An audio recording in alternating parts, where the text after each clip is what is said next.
este momento un museo de arte. En un momento determinado esta sala puede hacer desde teatro. Yo con la siguiente.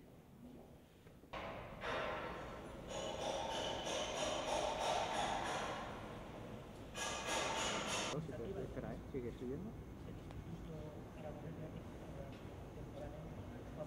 Sus objetivos, en primer lugar, conocer mejor nuestro arte, en segundo lugar, impulsar la creatividad contemporánea y, en tercer lugar, buscar la relación del pensamiento, entendiendo que Aragón es un lugar en el mundo, fomentar esa permeabilidad entre nuestra creación, la creación de nuestro territorio, puesto en relación con la creación contemporánea del resto del mundo.